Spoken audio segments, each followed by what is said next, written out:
You need to make things happen in your business. You need to make things happen in your home. You need to make things happen in your life. Have you heard that before? Success is you going all in and making things happen. But what if there were another way? What if we'd eliminate the overwhelm, if we let up on control and choose to shift our focus on connecting with God, our family, and the process more than forcing things to manifest? What if we shifted our perspective that success isn't the end result, but it's actually a part of the process? Today, we're diving into why you shouldn't just try to make things happen and what the greater purpose is in what you do in your home and in your business. To help me out with this, I have my friend Natalie here to share a piece of her story and some wisdom she's gleaned over the years as she's built a successful online business. Natalie Burns is a wife and mother to three in British Columbia, Canada. She has had a go-getter mindset since she was a little girl, especially when it comes to pursuing God's will. Previously, as a high school biology, health sciences, and dance teacher, she saw the need for personalized learning and decided to homeschool her own children. This is where she saw firsthand how homeschooling families were pushing to make learning happen, which was leading to fighting and overwhelm. Because of her background, she knew exactly what these families needed, so she stepped out to show how to eliminate overwhelm for good. She created Homeschool Teaching Simplified to support homeschooling moms to create connection with their children through teaching and learning so they can have freedom to reflect on who they are as a family in their homeschool. We even touch a bit on owning an online business while homeschooling, so you're not going to want to miss this. Yes, you can homeschool and operate an online business. We'll help you see how. Let's dive in with Natalie. Hey friend, welcome to Pursuing Goals God's Way. Have you thought about finally starting that business now that your kids are older? Do you ever stay awake wondering how to mesh your passions into purposeful work? Do you have big, ambitious goals but feel overwhelmed or even unqualified to pursue them? Hey, I'm Gabe. Not too long ago, I longed for the confidence to start an online business. I just wanted to make a difference outside my home bubble using my gifts. But I kept telling myself that I wasn't good enough. I didn't know enough, and I didn't have enough time. Until I realized something huge. My kids need me to be their example, and they need to see me win. And yours do too. In this podcast, you will learn how to clarify your goals, plan with purpose, and ditch your distractions. If you're ready to make an impact and an income, all for the glory of God, then you're in the right place. As an avid runner, I believe life is one massive marathon. It's up to you to run your own race and to finish it well. So lace up those running shoes, pop in your earbuds, and let's do this thing. Hey, Natalie, thanks so much for hanging out with me on Pursuing Goals God's Way. I'm so excited to have you on the show for everyone to get to meet you. Well, thank you for having me, Gabe. I'm so happy to be here. Absolutely. Now, I shared your professional background, but one of the ways I like to get started is to have my guests share something unique about you that maybe others might not know. So, what is that for you? Oh, well, I don't think anybody knows this. And that is that you were my personal coach for my business coaching recently. And now we get to work together alongside one another. Yes. And I love that. I love that because, and what one thing that's cool about that experience is I know how you became a part of the Gillian Perkins organization and a success coach in there. All my listeners know that I success coach inside Startup Society and her entrepreneurship memberships. But it started with us coaching, and then also you did a case study. So we did a little case study interview.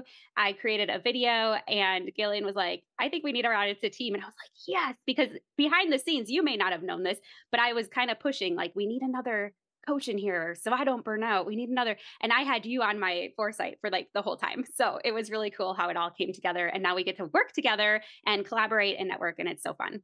All right. Well, I'm excited to dive into what we're talking about. And we're talking about making things happen. And it's so funny because we were just talking before the show. And today was a crazy day for me. And I was like, I went here and here and here. And I had like this many live events. And you were like, yes, talk about making things happen. Right. And so I think it's perfect timing for us to have this conversation because I have to be reminded about this all the time too, like making things happen, but also creating the space to do that and to be able to do it around our families and all the things, all the roles that we have so that we can be present in each area of our life. And so I feel like as moms, we really fulfill so many different roles. And at the same time, we do crave being used by God to make an impact that's in the greater community or to be an example for our kids. I talk about that a lot. And I feel like you're a perfect person to talk to about this because you're a go getter, just like me. You're an achiever in everything that you do, and you really understand the feelings around doing whatever we need to do in order for our goals to happen. But sometimes that does come with sacrificing our health or our family or our relationships. And I know as you were starting your business venture, you had a shift in perspective. And it helped with the overwhelm you were feeling as you were trying to make things happen. So, can you tell us a little about this and what changes you made to be more effective? Yes, I would love to share because it is really important to make things happen in some respects. Like we need to get out to certain appointments or have certain things done off of our to do list in a day. And in that sense, pulling up the bootstraps and getting it done and making that happen is really important.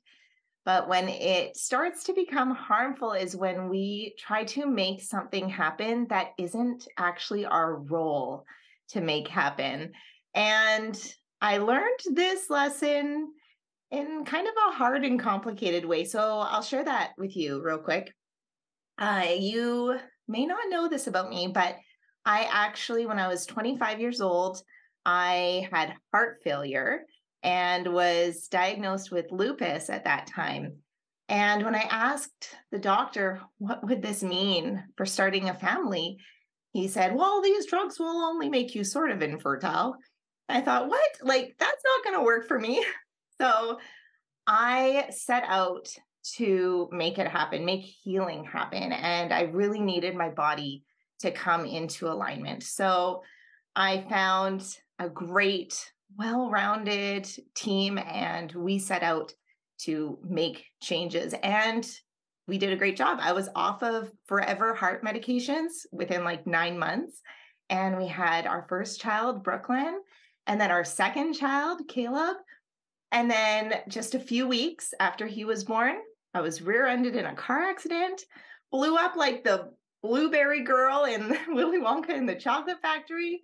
And that was when we found that I actually was dealing with the chronic infection of Lyme disease.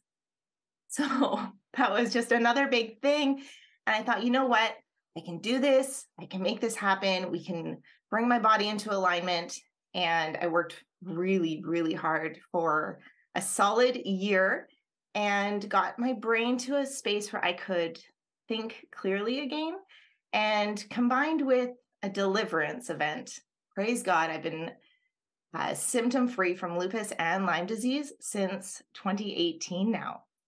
Wow.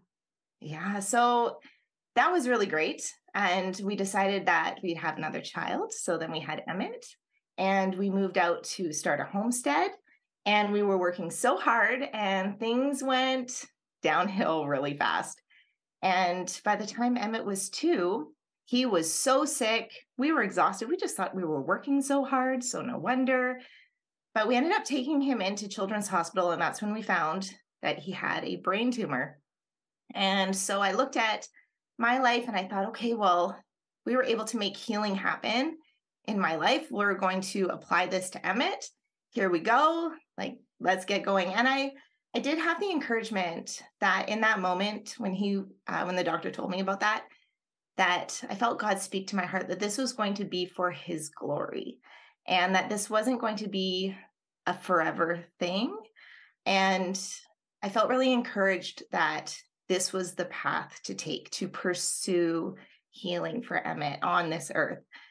And so we did everything that we could, again, put together a well-rounded team for him.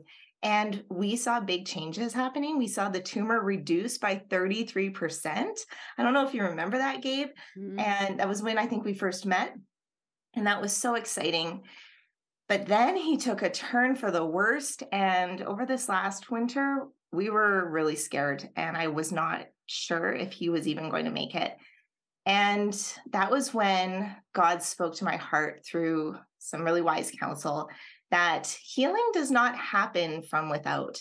Healing happens from within. And it wasn't my job to do healing to Emmett or to do healing for Emmett, but that Emmett needed to connect personally with God, in that the one who calls himself Jehovah Rapha, I am the Lord who heals you. And so here I am. I get to support him. I get to coordinate all of these appointments and things and help him, though it's not my role to actually make that happen. And I realized then that I was still holding on to control, even though it was only a little thread of control at that point. I was still holding on to control. And that was a big, big sanctification moment for me. Then I looked at my other children and their homeschool, and I was thinking, well, I'm doing the learning to my children in some aspects, and I'm also doing the learning for them in other ways. And that really shaped my personal business message. So my business is supporting homeschooling moms to create connection with their children through the way that they teach so that they can reflect who they are as a family. And one of the big things that I have found is that so many families are overwhelmed because they're trying to make learning happen for their children. And it was only because of this personal event with healing that I really realized that and how many different places that it applies. And yeah, so I realized about our personal roles and then the role that we have in our children's lives and how we facilitate them and help them to connect with these growth processes for themselves. I love that. And that's actually near and dear to my heart because one of the things that I want for my kids, I'll keep saying, I care about their heart. Like, I really care about their heart. I don't care about their accomplishments. I don't care about the grade on their test. I don't care about getting through this book, but I care about their heart. But I also care about having deep connection, like really being able to help them to become strong adults with good character. And I think a lot of that doesn't come in the textbook. I think it comes with us having good conversation and really connecting. And I think that's one of the reasons why I feel so drawn to you is because of that messaging, because it's not like you're teaching me how to teach. You're not teaching me what to teach. It's like you're helping me understand how to connect with them. And that's what I draw into. And so I love that that was something that you learned in that process of your story. Holy cow, so many we'll call it trials.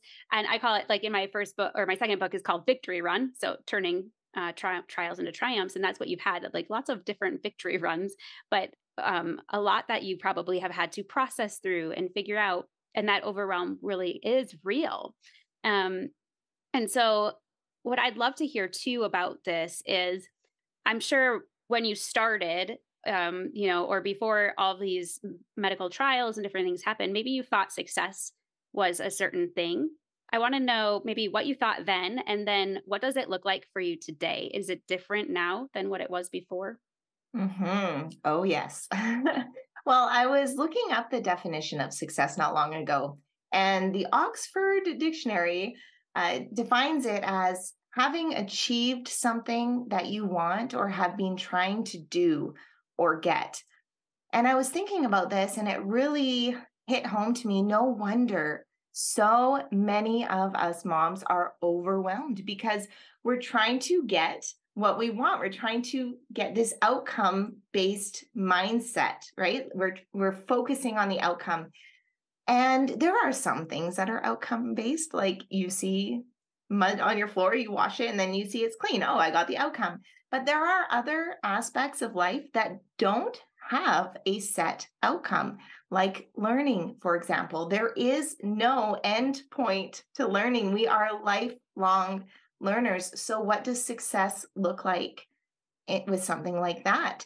Or what about success for something that really requires a shift in your perspective? Like maybe understanding healing, you don't necessarily know what that end point will exactly look like, but you can still see healing along the way if we change our way of looking at it or our way of understanding to align more with God's perspective on what healing is.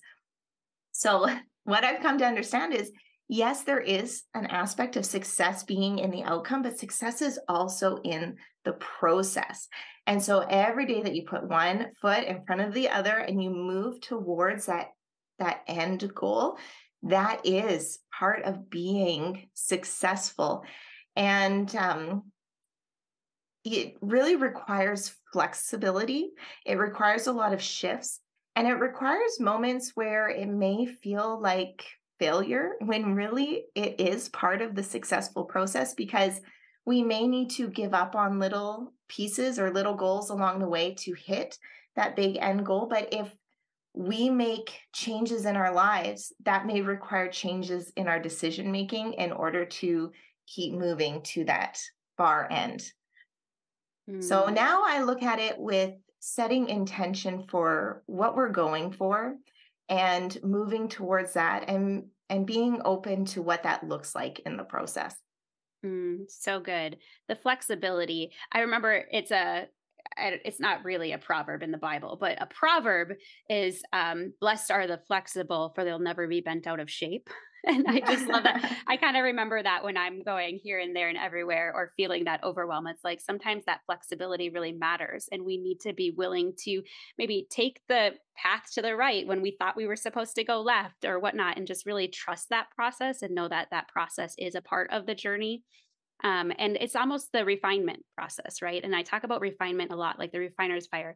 We sometimes have to step into it and it's painful or it's different than what we planned, but it's helping us to really be refined, to shave off those layers and to really get us ready for the next step and the next spot we're supposed to move.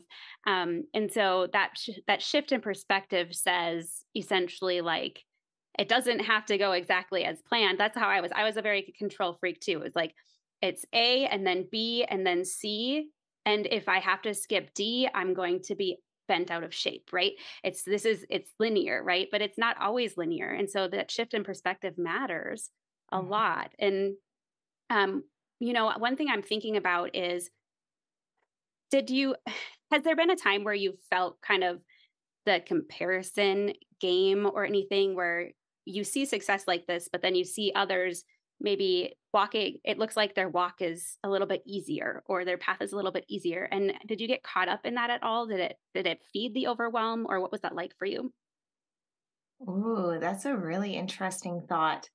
Um, I have not personally really struggled with comparison the same way, but I have had questions about why is this so different for different people? And especially when it comes to this topic of healing, I look at these different examples in the Bible and some people who were healed immediately and miraculously. Some people who were healed and it seemed like it followed like natural laws and like human and environmental kind of order of things. And then somewhere it took a really long time. And I have, instead of trying to find the answers necessarily to that, I'm trying to understand how I can align and shift my perspective to understand things the way God sees them, because it's not just necessarily a one answer kind of approach. And we see this with learning too, that sometimes there is no right answer. And sometimes, even when there is a right answer, there's more than one way to get to that right answer. And I think it comes down to, deep down, it comes down to judgment and this concept that we have between right and wrong. And when we get into comparison, it's because maybe there's a little bit of a victim mentality there, that we were wronged in some way and that we need to make it right. We need to make it happen to make things right. Or this is what God's will is. And I know that. So I need to make this come into my circumstances. And we view the Bible in light of our circumstances rather than viewing our circumstances in light of the Bible.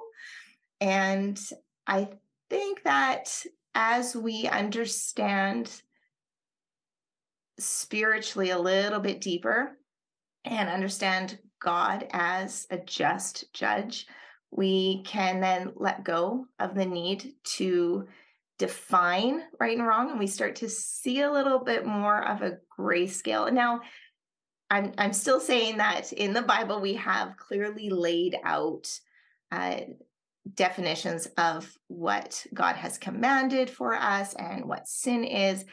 I'm talking more along the lines of, say, making something happen that we think should happen because our idea is that it's right. Especially when it comes to children and our relationship with them, and thinking, well, it's right for Emmett to be healed, so I'm going to make that happen. And this is the timing that I believe that it's supposed to follow. Or this is the time that my child needs to go to bed, and that's the right thing to do. So I'm going to enforce that to happen rather than having their personal independence and autonomy and allowing them to flourish. We think that what we view is what we need to pass on to other people or project onto other people, and that they need to come into alignment with us. And so thankfully, I didn't have the comparison thing, but I definitely had to overcome the judgment part, which is very closely related. And yeah, the more we understand ourselves and understand how we can shift our perspective with God's perspective, those things start to fall away. Yeah, that makes sense. And I love going in this direction, talking about the spiritual side of shifting your perspective. What are some of the lessons? Are there any other lessons that you've learned spiritually with this shift? Yeah. When I realized that I was trying to make healing happen and that I was trying to make learning happen, I realized that I was trying to take away pain from my children. And I mean, this can happen with our children, it can happen with other relationships as well. And I was reminded of a couple of verses. One was Psalm 55:22, where it talks about giving your burdens to God. But then in Galatians 6:2, it says, bear one another's burdens. And I wrestled with that for a little bit and I thought, what is going on here? If we bear one another's burdens, then we're not giving them to God. So what are we supposed to do with this? And so I prayed about it and I decided to do a big word study on these. And I was looking at Galatians 6, and when it talks about bearing one another's burdens, that word is actually to lift up. So I look at it as lifting up others in prayer. And when we see somebody else going through a really hard time, like for example, healing, that's a big event in somebody's life. Or learning is a very difficult process. It's very challenging. And it's so tempting to want to take that pain away and to take the challenge away so that they can have an easier life. And I realized that that is a unique moment that nobody else sees. As a mom, we get to see this in our children that nobody else has access to. So we have the special privilege of praying for them in a way that nobody else can. And so I see that as the way that we lift them up. And when we try to take on the burden for them, we're actually now robbing them from giving their burden to God. So if they give us their burden, they now are inhibited from having their own personal relationship with God to give their burden to. And so that was a very humbling realization. It's a very bold thing to say, I know, and it can be a real challenge. Though I think that it's a worthy challenge for us to allow our children that independence and autonomy to have their own personal connection with giving their burdens to God while we are in that supportive role. Yeah, that's so interesting because as I'm thinking about it in my own life too, I would love to just do everything for my kids and make them not hurt and have pain or go through struggle or fail.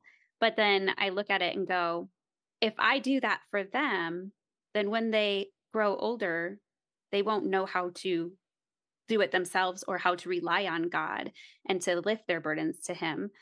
And it's a hard process because we're watching our kids have those moments, right? But at the same time, I heard a mentor once say, I would rather them make mistakes under my own roof than make them later. And I thought about that and went, that's so true. Like that, what are we doing? We're preparing them, we're training them for life. And how we do that is how we're going to help build that character. and what kind of a character do we want them to have. And then we have to let go a little bit, which is really hard because we want to hold them so loose or so tightly. But God doesn't say they're ultimately his. And he says you have to hold them loosely. I will take care of them. It's okay. Trust me. And I think that's a little bit going back to the control. Like, oh, but Mhm. I want to have control. This is why I tell my kids, don't go to the edge of the cliff. I don't want you to fall off. Mom, I know, but I'm not in control of your body. I can't make you not fall off. Right. And so I just think about that. I don't know. It's It interesting. can it can be really hard to watch them stumble through things and go through that really messy and kind of like a bull in a china shop sometimes. Right? Exactly. But what I think is cool too is when they decide, because they have choices to make too. They can fall down and stay down, or they can pick themselves up and learn from what they did, right? Or from what happened. And I love watching that in my kids. Like when I see them actually have that light bulb go off or that ha moment, or they've just grown a little bit closer to God or whatever it is. It's just like, it makes my heart happy going, wow, they did that or God did that. It wasn't anything to do with me. Well, you modeled it for them. Mm-hmm. They pick up so much from us, and we may not even realize sometimes that they pick up these character traits for perseverance or tenacity. And so that's a huge privilege.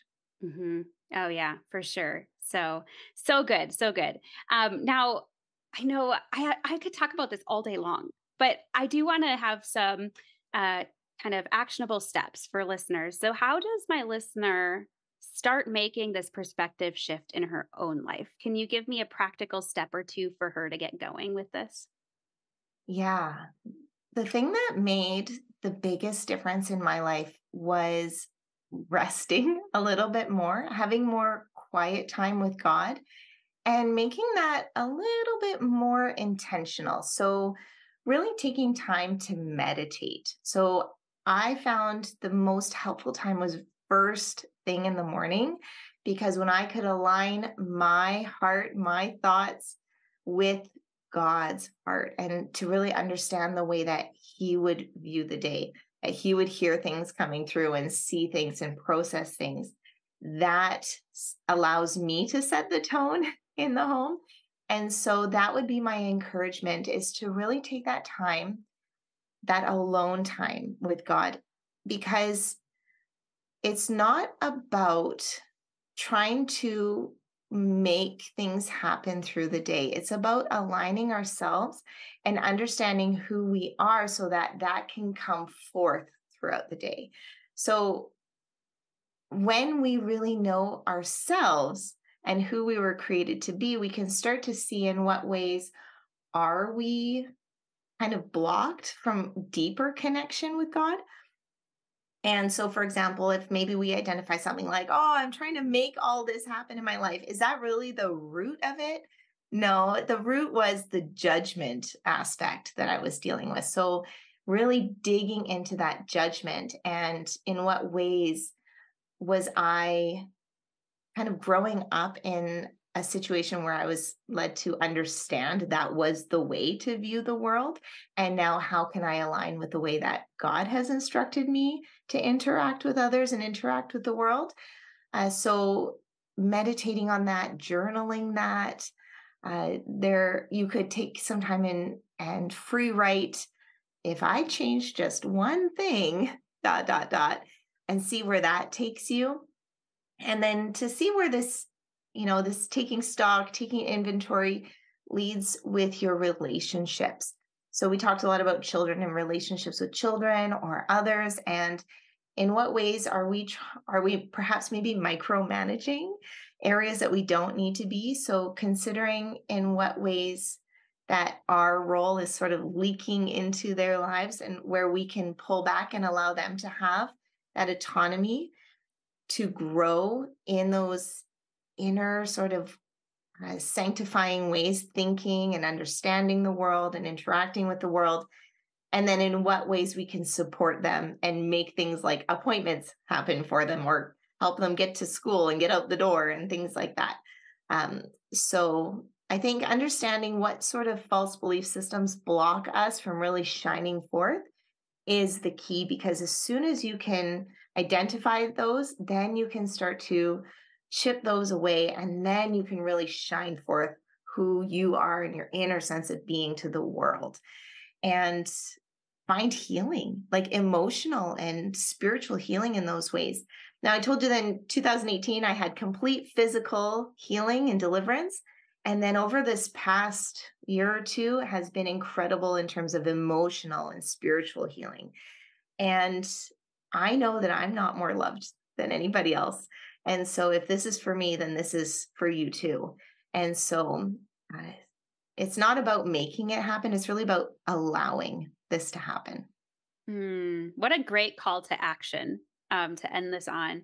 It's about allowing this to happen, not making it happen. It's not about forcing it. It's about just trusting and being and listening and following what is the next right step.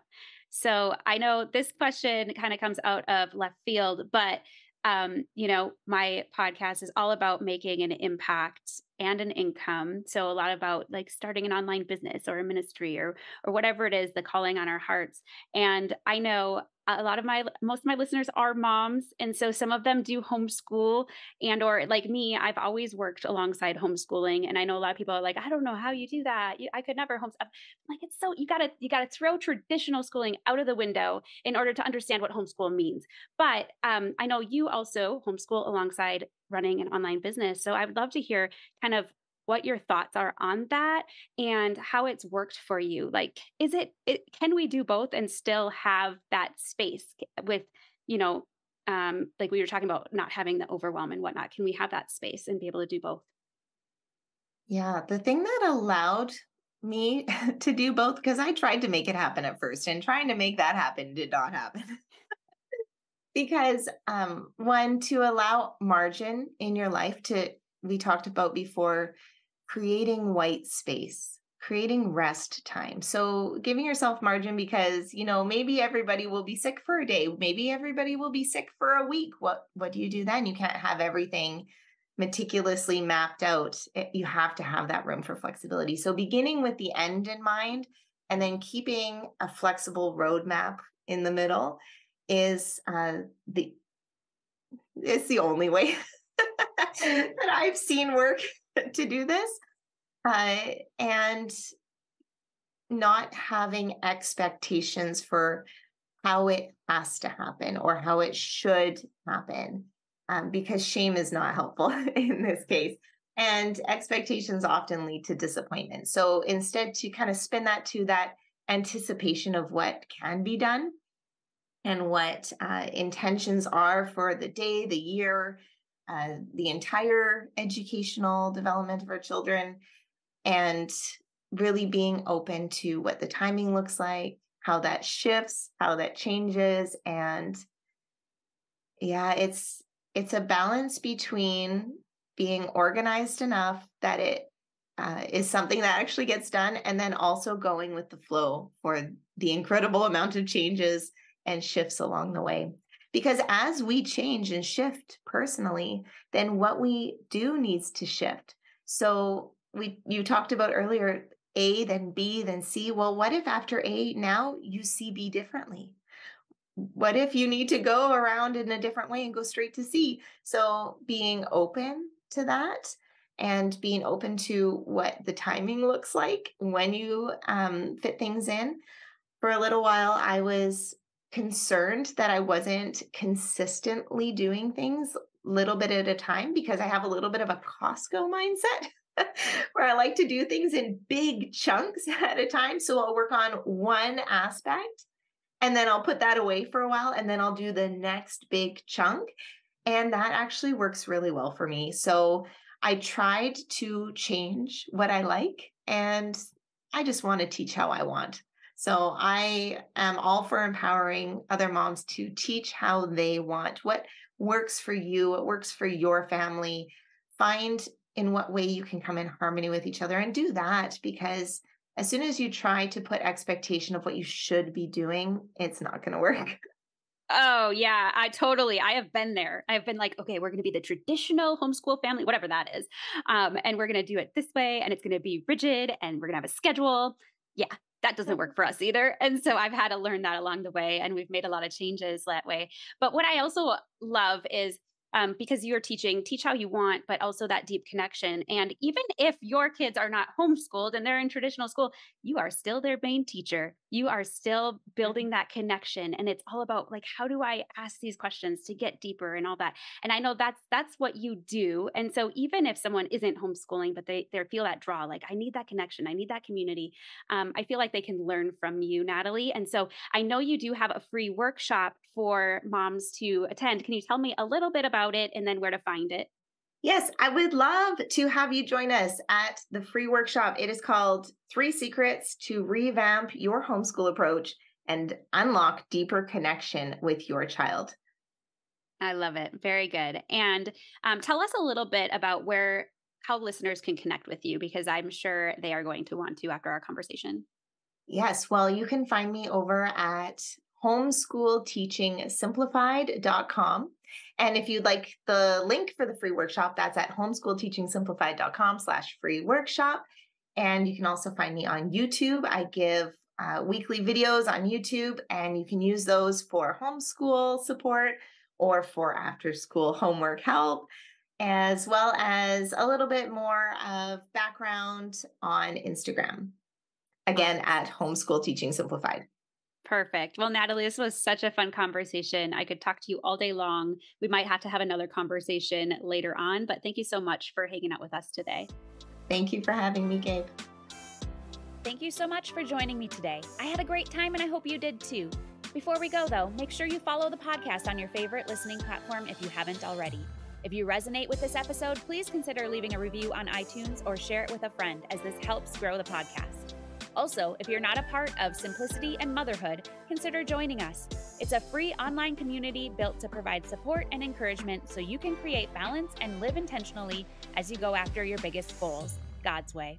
Head on over to redhotmindset.com for more resources and to find the link to join the community. In all things I pray, you just run your race. I believe in you.